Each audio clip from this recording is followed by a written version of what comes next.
Shema Yisrael,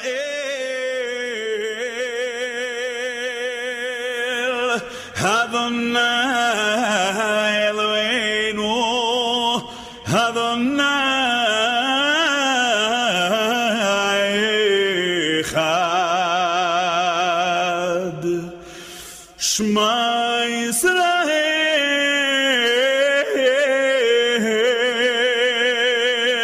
Adonai Eloheinu, Adonai Echad. Baruch Shem Kevod Malchuto Leolam Vahed. Baruch Shem Kevod Malchuto Leolam Vahed.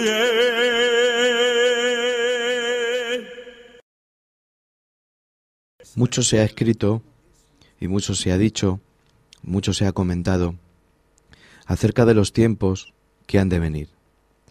A la verdad es que Dios ha establecido las medidas y dentro de estas medidas ha establecido la medida del tiempo. El motivo de esta enseñanza es aclarar desde la visión y desde la revelación de la raíz hebrea los tiempos que han de venir. Para ello hemos tomado el comentario de la raíz hebrea en la palabra del Señor. El profundo interés que Dios despertó en mí hace unos años, el viajar hacia la tierra de Israel y de indagar en las raíces hebreas, es el motivo por el cual queremos llevar a todos aquellos que estén interesados en conocer la raíz, no la raíz romana ni la raíz griega, aunque también nos enriquece todas estas raíces, pero llegar al centro, a la esencia de la raíz hebrea. Para ello hoy queríamos hablar acerca de las fiestas del Señor, acerca del calendario hebreo, que es la pauta que nos marca verdaderamente según el apóstol San Pablo, y vamos a tomar Colosenses capítulo 2, verso 16 y 17, el apóstol nos habla no solamente de las conmemoraciones de acontecimientos importantes para Israel, sino del anuncio de lo que está por venir. En Colosenses capítulo 2, versos 16 y 17, el apóstol San Pablo nos dice que nadie os juzgue por comida, por bebida, por luna nueva, o día de reposo, o fiesta, todo lo cual, y atención a este punto, que es el arranque de nuestra enseñanza, todo lo cual es sombra de lo que ha de venir. El calendario es un sistema de medida de tiempo para las necesidades de la vida civil, con la división del tiempo en días, meses y años. Las divisiones del calendario se basan en movimientos de la Tierra y en las apariciones regulares del Sol y de la Luna. Un día es el tiempo medio necesario para una rotación de la Tierra sobre su eje. La medición de un año se basa en una rotación de la Tierra alrededor del Sol, como todos sabemos, y se llama año estacional, tropical o solar. Un año solar contiene 365 días, 5 horas, 48 minutos, 45 segundos. Un mes se calcula inicialmente por los pueblos antiguos como el tiempo entre dos lunas llenas, o el número de días necesarios para que la luna circunde la Tierra. Esta medición, llamada mes lunar o sinódico, daba lugar a un año lunar de 354 días, 11 días más corto que un año solar. Sin embargo, en los calendarios modernos el número de días de un mes no está basado en la fase de la luna. La duración de los meses es aproximadamente una 12ª parte de un año, 28 a 31 días, y se ajusta para encajar los 12 meses en un año solar. Esta introducción la queremos dar para que entendamos que Dios no va a medir los acontecimientos en los tiempos según la medida de los hombres y los calendarios de los hombres. A la verdad, como madera en introducción, vamos a hablar, y estamos hablando de calendario, para que entendamos que Dios no se va a regir por ningún calendario humano, sea griego, sea romano, sea español, sea musulmán. Dios se va a regir por el calendario que Él otorgó a su pueblo, al pueblo de Israel. A manera de introducción diríamos que los calendarios antiguos En el primero está de ellos el antiguo calendario babilonio. Tenía un calendario lunisolar de 12 meses lunares de 30 días cada uno, y añadían meses extras cuando necesitaban mantener el calendario en línea con las estaciones del año. Los antiguos egipcios fueron los primeros en sustituir el calendario lunar por un calendario basado en el año solar. Midieron el año solar con 365 días dividido en 12 meses de 30 días cada uno. Hacia el año 238 a.C., el rey Ptolomeo III ordenó que se añadiera un día extra cada 4, que era por lo tanto similar al moderno año bisiesto. En la antigua Grecia se utilizaba un calendario lunisolar, con un año de 354 días. Los griegos fueron los primeros en intercalar meses extras en el calendario sobre una base científica, añadiendo meses a intervalos específicos en un ciclo de año solar. El calendario romano, introducido en el año 7 a.C., tenía 10 meses con 304 días en un año que comenzaban en marzo. 2 meses más, enero y febrero, fueron luego añadidos en el siglo 7 a.C., pero como los meses tenían 29 o 30 días de duración, había que intercalar un mes extra aproximadamente cada segundo año.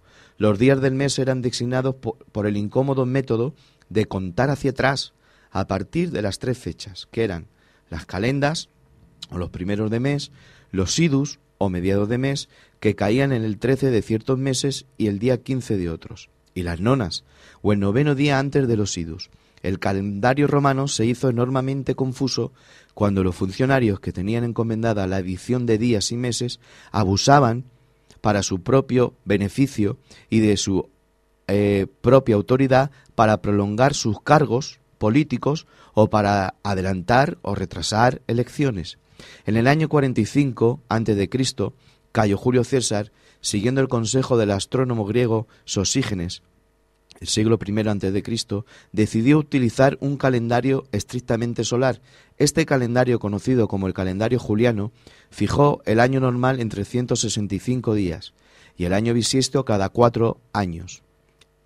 El calendario juliano también estableció el orden de los meses y los días de la semana, tal como figura en nuestros calendarios actuales.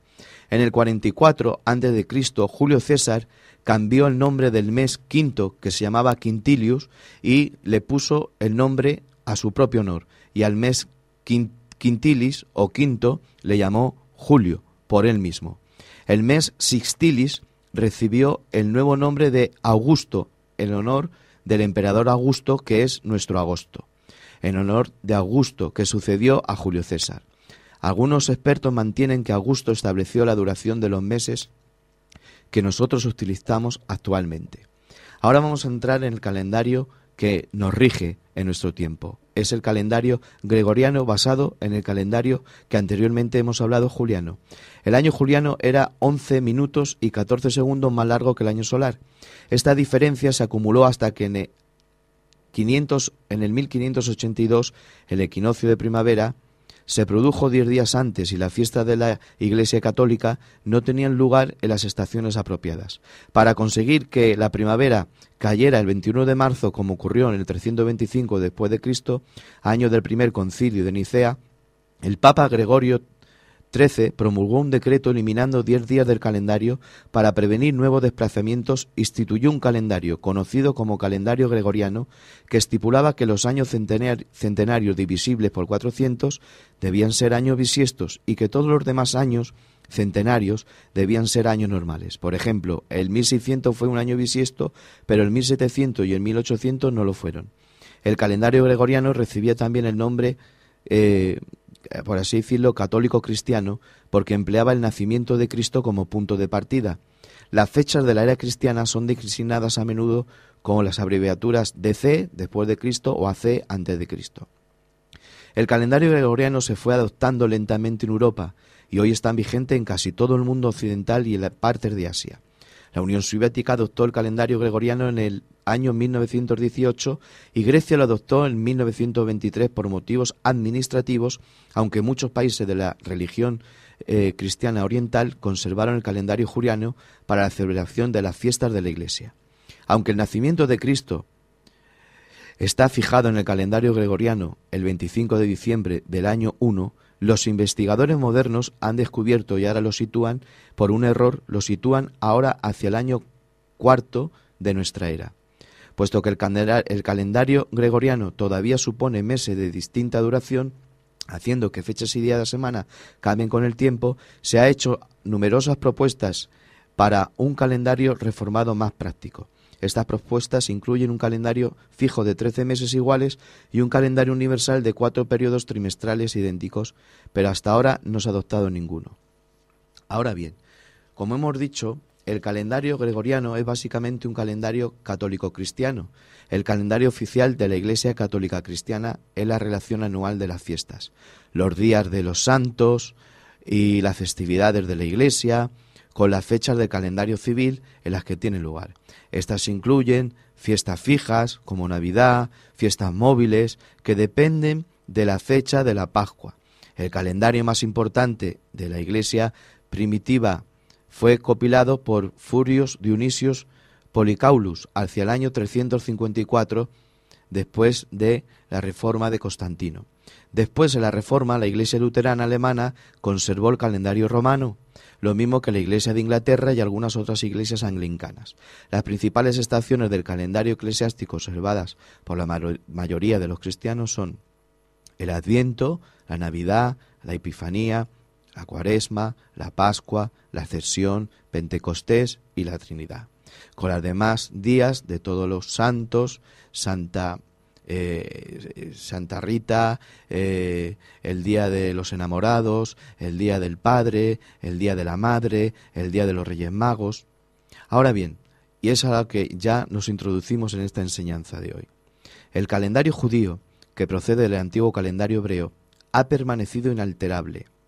El calendario oficial del moderno Estado de Israel es utilizado por los judíos en todo el mundo como un calendario religioso. El punto de partida de la cronología hebrea es el año 3761 a.C., la fecha de la creación del mundo, según se describe en el Antiguo Testamento. El calendario judío es lunisolar, basado en meses lunares de 29 y 30 días, alternativamente. Se intercala un mes extra cada 3 años, de acuerdo con un ciclo de 19 años. A esto tenemos que decir, y a manera de introducción hemos dicho, y ya entramos en la enseñanza que queremos compartir para beneficio de todos aquellos que quieren llegar a la raíz de la palabra, a la raíz de la Biblia, que es la raíz hebrea.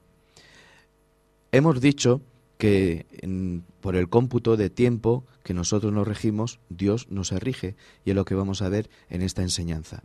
Como hemos visto, los emperadores cambiaron a su antojo el nombre de los meses y llamaron al mes Quintilius, por ejemplo, se le llamó Julio por Julio César, y que al mes Sistilius le llamó agosto por Augusto el emperador.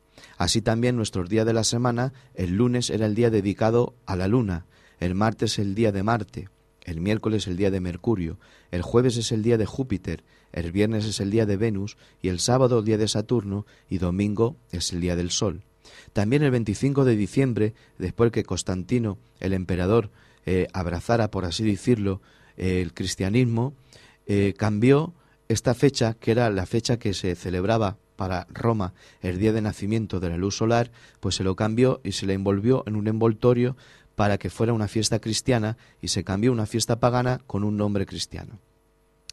Pero el apóstol San Pablo nos dice que si queremos saber las cosas que han de venir, debemos mirar a las fiestas del Señor. No es este punto de esta enseñanza es estar declarando y desgranando cada fiesta judía, aunque se hará en lo sucesivo, cuando el Señor así lo permita, en otros trabajos, en otras grabaciones de estas enseñanzas. Pero lo que nos va a centrar en esta enseñanza es el decir que las fiestas son sombra de lo que ha de venir. No se puede mirar la profecía bíblica sin mirar las fiestas, sin mirar lo que nos dice la Biblia en Colosenses capítulo 2, versos 16 y 17, que las fiestas son sombra de lo que ha de venir. Y esto lo vamos a ver ahora. El calendario judío tiene una serie de meses con unos nombres. El primer mes es Nisan, corresponde a nuestro marzo o abril. El segundo es Iyar, que es abril o mayo. El tercero es Sivan, corresponde a nuestro mayo-junio. El cuarto es Tamuz, que es nuestro junio-julio. El quinto es Ad, que es julio o agosto. El sexto es Elul, que es agosto-septiembre. El séptimo es Tisri, septiembre o octubre. El octavo es Bul, octubre o noviembre. El noveno es Childeu, noviembre o diciembre. El décimo es Tezbe, diciembre o enero. El mes 11 es Sebat, enero o febrero. Y el mes 12 es Adar, febrero o marzo. A esto hay que intercalar un mes para hacer los años bisiestos, que se llama Bet Adar.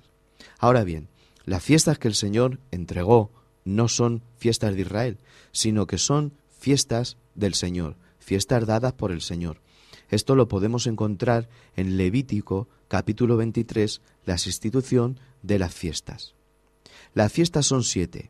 La primera es la del pan ácimo, o la de los panes sin levadura.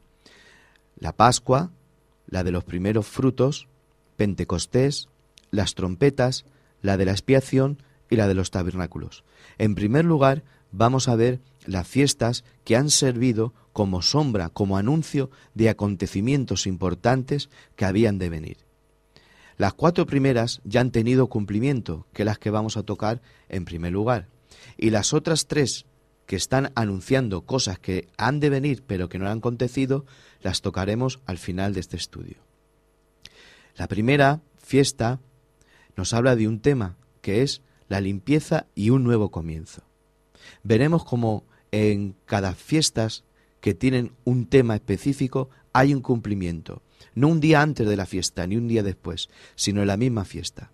Por ejemplo, vamos a ver el día de Nisán, comienzo del calendario anual, con 4 acontecimientos importantes en relación con esta fiesta. El tema es la limpieza y el nuevo comienzo. Esto es en el mes de abril.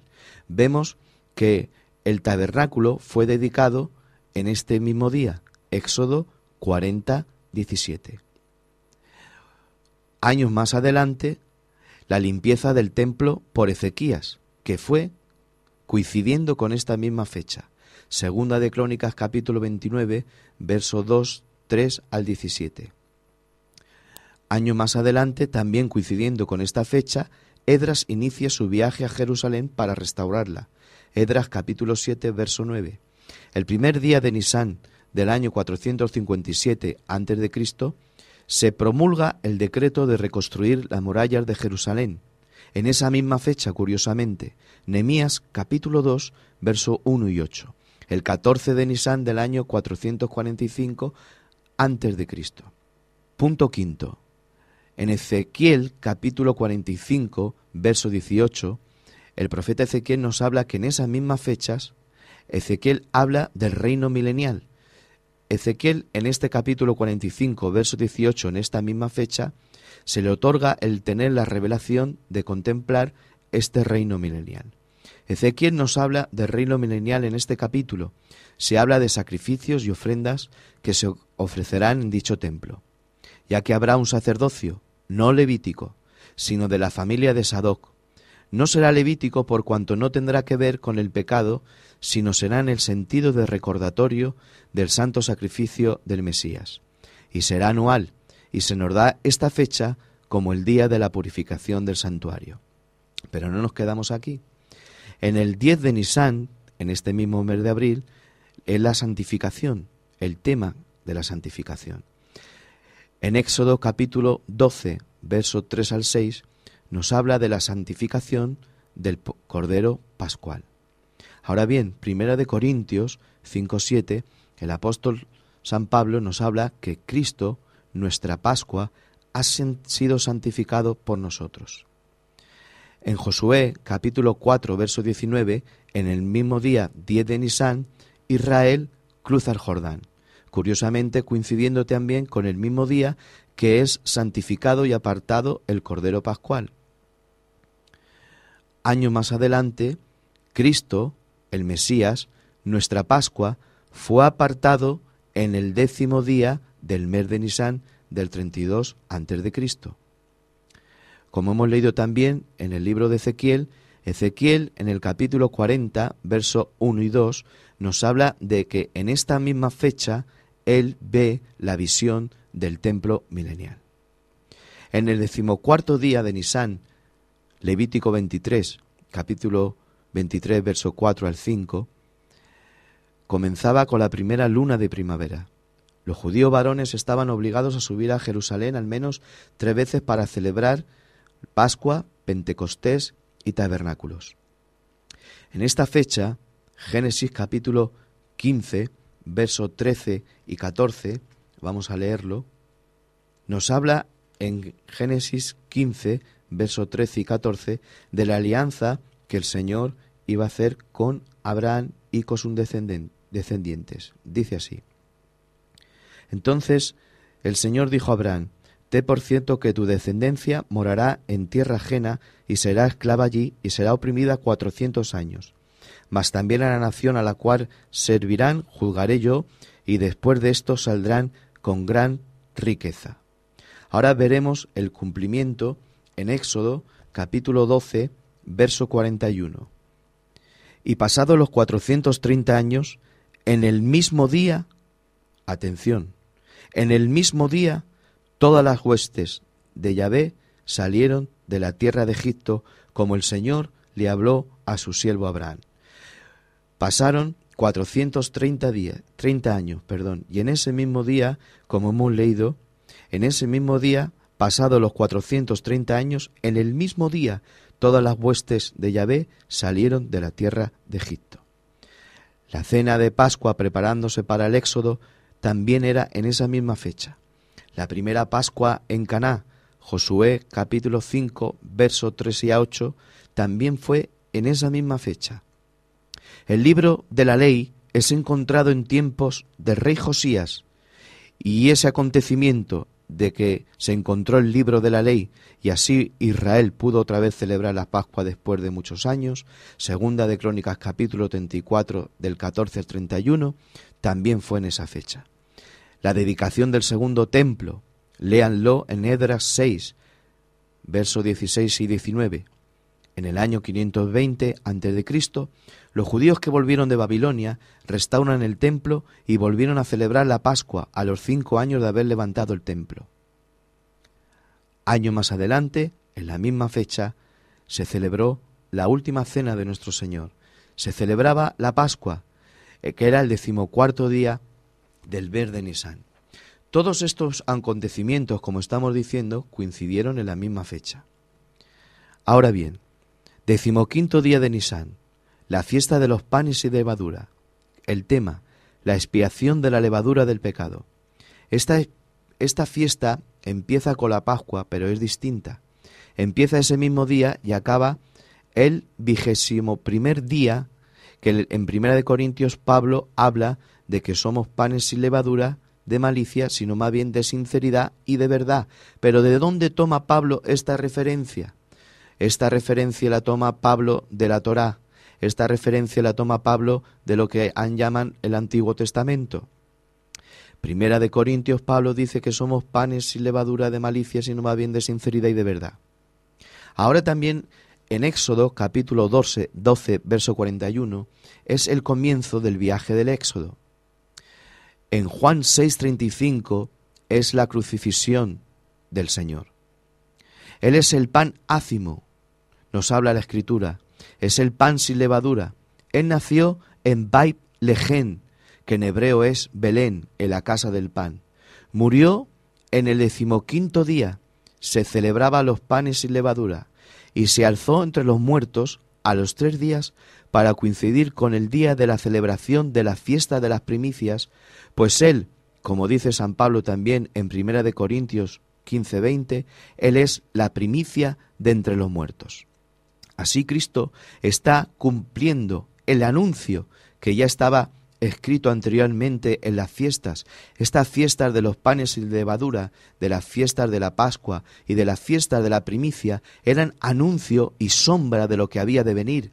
Y generaciones atrás, cada vez que los hebreos se sentaban para comer el pan sin levadura, para celebrar la Pascua y comer el cordero todo entero, y para también luego celebrar la fiesta de las primicias, estaban anunciando en estas fiestas que vendría uno que sería el Cordero, que iba a quitar el pecado del mundo.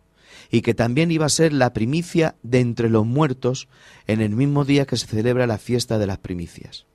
También en esta fecha hay un dato histórico importante que fue la derrota de Masada. Después de la destrucción del templo, casi 1000 judíos resistieron un fuerte asedio romano en la fortaleza llamada Masada. Casi más de 1000 judíos, entre hombres, mujeres y niños, al frente del judío Eliezer, hicieron frente a las tropas romanas, dirigidas por el general Silva, que construyó una rampa para entrar, pero encontrándose con la sorpresa de que estos judíos prefirieron el suicidio antes de ser invadidos por las tropas romanas. Josefo en Guerra de los Judíos, libro 5, capítulo 9, dice: «Y esto sucedió el 15º día del mes de Nisán». Todo esto estamos viendo que son cumplimientos de acontecimientos importantes que tienen que ver con las fiestas de Israel.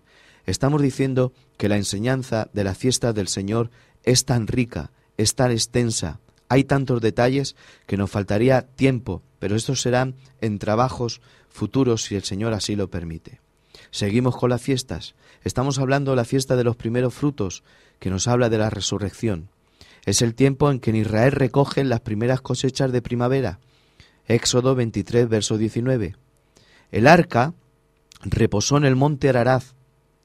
Génesis 8, verso 4. Después de no saber Noé y su familia si volverían a pisar tierra firme, vuelven a ofrecer los primeros frutos después del diluvio. Israel en esta fecha, Éxodo capítulo 14, verso 13 y 14, cruza el Mar Rojo. En la fiesta de los primeros frutos, Israel sigue recordando este hecho y también que ellos eran los primeros frutos de una nación libre. En Josué capítulo 5, verso 10 al 12, encontramos que Israel come los primeros frutos ya dentro de Canaán, y cuando come los primeros frutos, cesa el maná. La resurrección de Cristo, Mateo 27, 52 y 53. Cristo, como hemos dicho, es la primicia de entre los muertos, por eso Él fue el primero de entre todos y en la misma fiesta, en la fiesta de las primicias. Ahora bien, después de que salió Israel de la tierra de Gosén y llegaron al monte Sinaí, pasaron 50 días, y en los 50 días después de la Pascua se celebra la fiesta de Pentecostés, que en griego viene de la palabra penta, que significa 50, aunque en hebreo no se llama Pentecostés, sino que se llama la fiesta de Shavuot. Esta fiesta es en el 6º día del mes de Sivan hebreo, que corresponde más o menos a principios de nuestro junio. Esta fiesta, como estamos diciendo, se celebra 50 días después de la fiesta de los primeros frutos, y Pentecostés viene de la palabra griega pen, que significa 50, y se celebra después de la cosecha del verano. En esta fecha llegaron los hebreos al monte Sinaí, a los 50 días, y se les entrega la ley. 50 días completaron de viaje desde Gosén al desierto de Sinaí, y en el tercer día del mes llegaron a Sinaí, Éxodo capítulo 19. Pero también años más adelante se les iba a dar a un grupo de hebreos, a un grupo de judíos, escondidos en un aposento, en una habitación, se les iba a entregar algo. En el Sinaí se les entregó una ley, escrita en piedra, pero ahora también se les iba a entregar algo. Era la persona del Ruach HaKodesh, del Espíritu Santo. En el mismo día, no un día antes ni un día después, sino en el mismo día de Pentecostés, este grupo de judíos, este grupo de hebreos, este grupo de Talmadim, de discípulos del Mesías, recibieron el Espíritu Santo. Hasta ahora seguimos viendo y puntualizando cómo las fiestas son sombra y anuncio de lo que va a devenir, y que así ha sido y así ha venido.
Ahora vamos a tocar unas fiestas que son muy llamativas y muy importantes. En el 17º día de Tamuz, que es nuestro julio-agosto, hay una fiesta que habla siempre de la ruptura de un símbolo espiritual a favor de Dios y que por eso Israel hace ayuno de lamentación. Fíjense qué pueblo más singular es Israel, el pueblo del Señor. No hacen fiestas paganas donde la gente se emborracha o donde la gente toma placeres de la carne, sino que hacen fiestas para hacer conmemoraciones, recordatorios o enseñanzas bíblicas. Qué pueblo más llamativo es Israel. Qué pueblo más llamado a ser modelo de las naciones. Hacen lamentación. Es verdad que acusamos siempre a Israel desde nuestros púlpitos que han pecado, que han ofendido a Dios, que es un pueblo de corazón duro y de cerviz dura, pero Israel hace un ayuno de lamentación y que se lamentan por su pecado, que se lamentan por su rebelión. En el 17º día de Tamuz, ellos hacen esta fiesta. Lo hacen porque Moisés rompió las tablas de la ley y en este día de lamentación es lo que Israel celebra, o más bien recuerda su rebelión ante Dios y el acto de Moisés rompiendo las tablas de la ley. En esta fecha el ejército de Babilonia atraviesa las murallas de Jerusalén y hace que cese el sacrificio en el templo. Después de un asedio de 2 años, el rey Nabucodonosor, dice Josefo, los judíos no tenían debido al hambre por el asedio más corderos para ofrecer, y a partir de ahí convirtieron en ayuno anual, recordando la ruptura de las tablas de la ley y el cese del sacrificio en el templo.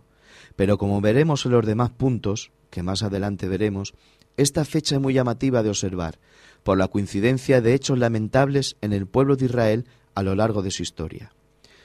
Duraba 21 días. El ejército romano cesa el sacrificio diario también. Sorprendentemente, 656 años después, en la misma fecha en que Nabucodonosor tomara Jerusalén, también el general romano Tito, y en esta misma fecha, después de incendiar y matar a los sacerdotes en el templo, hizo cesar el sacrificio en el mismo día. Guerra de los judíos de Josefo, capítulo 2, punto 1. La independencia americana. El 4 de julio del 1776 se rompieron los lazos de América y Gran Bretaña, que iba a suponer una vía de escape a la larga para el pueblo judío. Vamos también a hablar de la fiesta del 9º día de Az, y es también digna de tomar en cuenta y de pararnos por unos momentos. Corresponde a nuestro julio y agosto, y es un día de lamentación por la pérdida del templo. Zacarías 7, 5. Al igual que la anterior fiesta, es el día de mayores desastres para Israel. Se habla, para algunos, que los 12 espías traen el informe negativo en ese día, Números 14 del 1 al 10. Fue la destrucción del templo de Salomón, Segunda de Reyes 25. En el año 589 a.C., Nabucodonosor, después de un asedio de 2 años a la ciudad de Jerusalén, en el 17º día de Tamuz y durante 21 días hasta el 9 de Az del 587 a.C., momento que llegó al templo para destruirlo. Sorprendentemente otra vez, destrucción del segundo templo por los romanos. Como ya hemos visto anteriormente, desde el 17º día de Tamuz hasta justamente 21 días después, el 9 de Az, día del cual cesó el sacrificio y el templo fue destruido por Tito. Los romanos también en ese mismo día araron Jerusalén y el templo. Justamente un año después y también un 9 de Az, en el año 71 después de Cristo, fue arada con sal. Y así vamos a leer también, podría ser que se cumpliera en el libro de Miqueas, capítulo 3, verso 2, esta profecía cuando se destruyó el templo y Jerusalén. Vamos a leer Miqueas, capítulo 3, verso 12. Dice Miqueas, capítulo 3, verso 12. Por tanto, a causa de vosotros Sión será arada como campo, y Jerusalén vendrá a ser montones en ruinas, y el monte de la casa como cumbres de bosque. El 18 de julio del 1290, el 9 de Az, Eduardo I expulsó a los judíos, hasta que en el año 1657 Lord Cromwell los trajo de vuelta a Inglaterra. periodo que coincide con la larga expansión económica de Inglaterra. Pero también el 9 de Av, el judío llamado Bar Kokhba, proclamado por algunos como Mesías, luchó contra el asedio romano, hasta que en el 9 de Av también, del 135 después de Cristo, fue destruido su ejército y asesinado por Adriano. Guerra de los judíos. También España, en este mismo 9 de Av, que corresponde al 2 de agosto de 1492, o el 9 de Av hebreo de aquella fecha, 800.000 judíos fueron expulsados por los reyes católicos. España entra en un gran declive como nación, en todos los aspectos, pero en esa misma fecha Cristóbal Colón descubriría América, donde miles de judíos se refugiarían más tarde. Dice la promesa de Dios a Abraham: yo bendeciré a quien te bendiga y maldiciré al que te maldiga. El 9 de Av, Rusia entra en la Primera Guerra Mundial, 1 de agosto de 1914, o 9 de Av hebreo. Fue declarada la Primera Guerra Mundial. Empiezan las persecuciones contra los judíos en Europa. Hasta aquí estamos viendo y contemplando cómo las fiestas nos están anunciando acontecimientos que va a venir. Entonces, la enseñanza que queremos transmitir en este CD es que aquel que quiera mirar lo que ha de venir, debe de mirarlo desde la visión que Dios tiene. ¿Y qué visión que Dios tiene? Dios no se rige por ningún calendario pagano, y Dios no se rige por ningún calendario romano ni griego. Dios ha establecido un calendario con unas fiestas que nos están hoy y estamos hoy tratando con humildad y sencillez y claramente.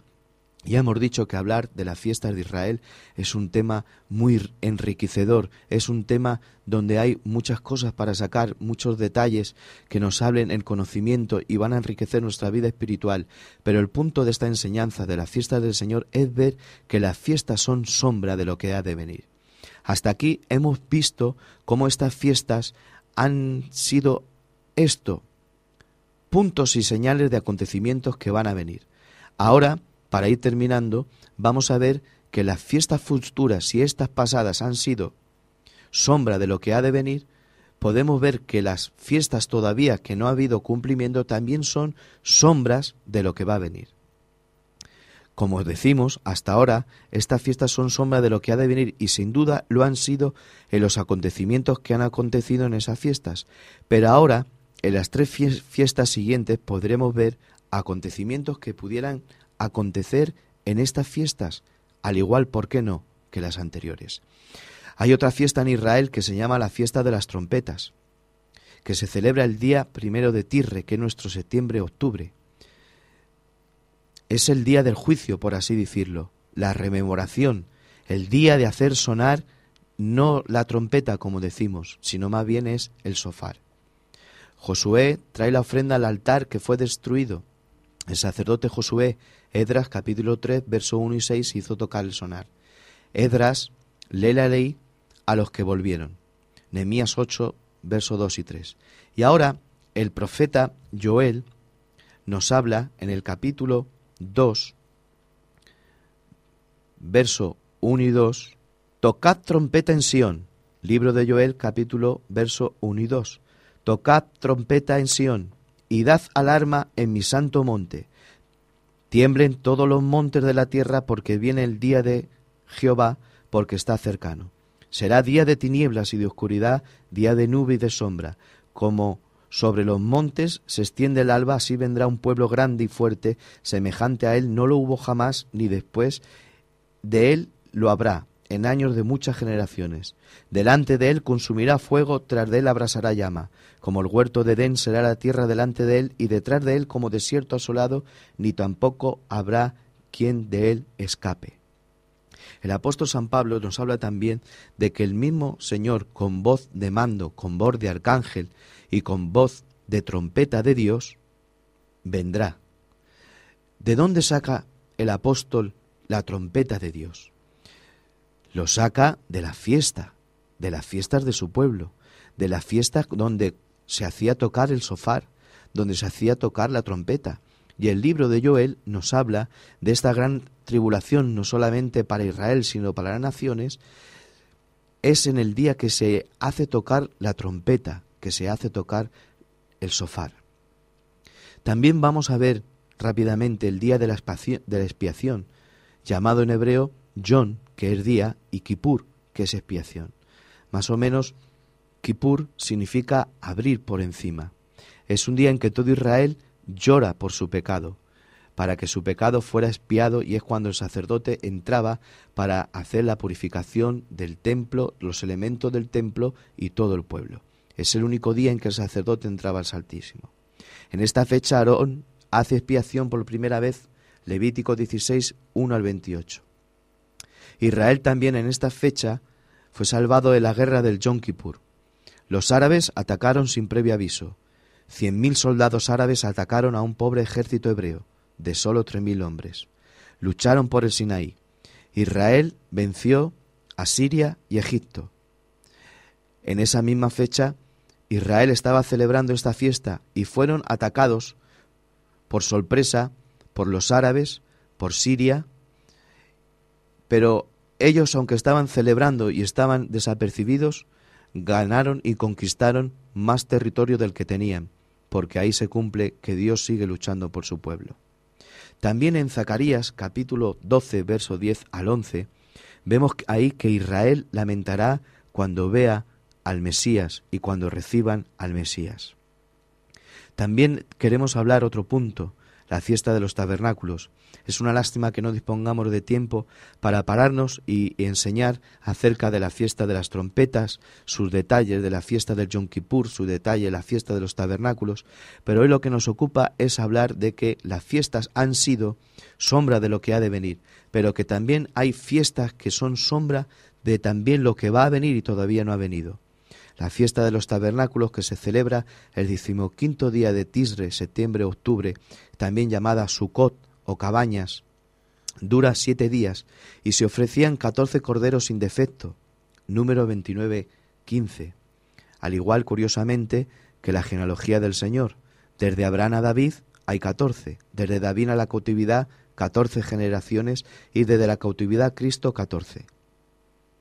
También en esta misma fecha fue la consagración del templo en el año 1005 a.C., segunda de Crónicas 5, de 2 al 3. Y posiblemente también es el nacimiento de Cristo. Aquí queremos pararnos y hablar de que hemos hablado al principio de que las fiestas que se anuncian, nuestras fiestas, el día de la Navidad, pues está abierto a discusión, porque el emperador Constantino, como hemos dicho, trató de envolver con nombres cristianos las fiestas paganas de Roma. Ahora bien, nos habla la palabra del Señor que estando Zacarías, el padre de Juan el Bautista, que era de la clase de Abías, eso está en Crónicas capítulo 24, aparece el arcángel Gabriel cuando él está ofreciendo según el orden de su clase. Estamos diciendo que él era de la clase de Abías. Según la clase de Abías, que era la octava, les correspondía ofrecerla en el mes de junio. Si el arcángel Gabriel aparece a Zacarías en este mes de junio y Elizabeth se queda embarazada en el mes de junio, luego el ángel Gabriel aparece a María en Nazaret. Le anuncia el nacimiento que ella va a concebir al Mesías por obra del Espíritu Santo y le anuncia que este es el 6º mes para su parienta Elizabeth, que también ha quedado embarazada. Es decir, si Elizabeth ha quedado embarazada el del mes de junio y el ángel Gabriel a María le anuncia que es el 6º mes para su parienta Elizabeth, cuando aparece el arcángel Gabriel a María para anunciarle que va a concebir del Espíritu Santo, es en el mes de diciembre. ¡Qué curioso! En el mes de diciembre hay otra fiesta, es la fiesta de la Hanukkah, es la fiesta de la luz. Entonces Jesús es concebido en el mes de diciembre, que es el mes de la fiesta de la luz, porque Él es la luz del mundo. Si Él es concebido en el mes de diciembre y contamos 9 meses de la gestación natural de una mujer, Jesús nace en septiembre.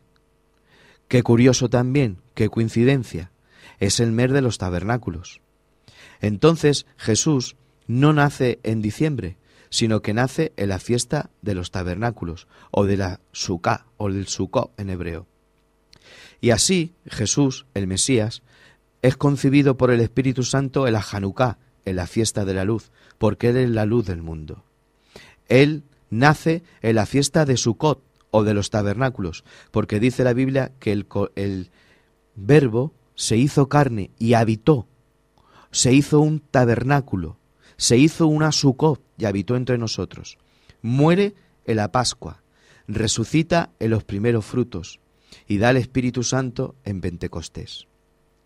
También Zacarías 14, 9 al 16 nos dice que cuando ya Israel acepta al Mesías, y también nos dice el libro de Zacarías que de Jerusalén saldrá la ley y de Sión la palabra de Jehová. No va a establecer el Señor su reinado en Washington, ni en Bruselas, ni en el Congreso de los Diputados de España. El Señor va a establecer su reinado desde Jerusalén. Y en Zacarías capítulo 14, del 9 al 16, nos habla la palabra del Señor que todas las naciones tendrán que subir en esta fiesta, en la fiesta de los tabernáculos, en que para algunos en las iglesias nos pasa de tan desapercibida, pues para las naciones en aquel tiempo no tendrá que pasar tan desapercibida. Será una fiesta mundial en la que todas las naciones y todos los reyes de las naciones tendrán que subir a Jerusalén en la fiesta de los tabernáculos, en la fiesta de Sucot. También hay una última fiesta, y ya estamos terminando esta enseñanza, que es la Hanukkah, que hemos hablado, que es la fiesta de la luz. En Ageo capítulo 2, versos 18 y 19, se cree que se echaron los cimientos en esta fiesta. Que también se cree que se terminó los 70 años de cautiverio. Fue la abolición del sacrificio del templo en el 168 a.C. Antíoco en esa fecha, en el 24º día de Chisleu, fue el último día del sacrificio diario. La reconquista del templo y la limpieza en el año 165 a.C., un hombre viejo llamado Matatías, con sus 5 hijos llamados los Macabeos, lucharon contra el ejército asirio y reconquistaron en el 24º día el lugar del templo. Primera de Macabeos 4, 52 y 54. También, y curiosamente, Jerusalén fue liberada de los turcos en ese mismo día, en el año 1917. El dominio turco duraba casi 400 años, hasta la Primera Guerra Mundial, en que el general cristiano Allenby, preocupado por no dañar la ciudad de Jerusalén, usó la propaganda en aeroplanos sobre los turcos para la rendición, que milagrosamente rindieron la ciudad.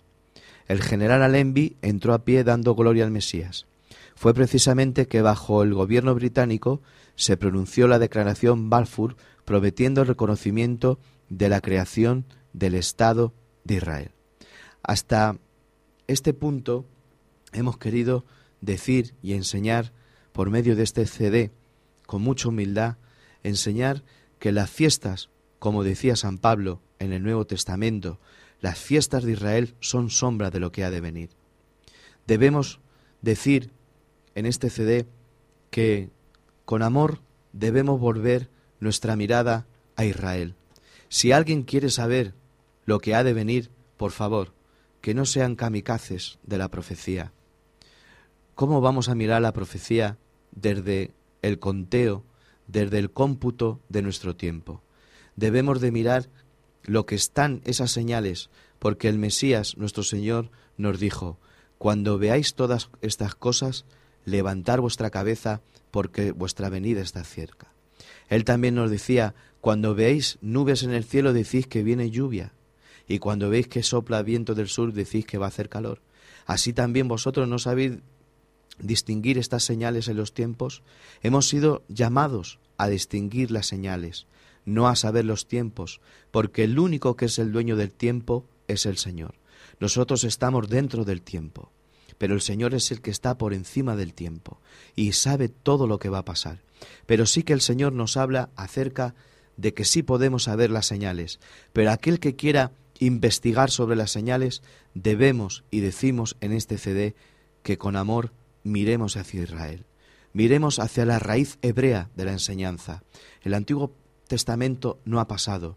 El mismo apóstol San Pablo nos dice: nadie juzgue por comida, bebida, luna nueva, día de reposo, ni fiesta, porque son sombra de lo que ha de venir.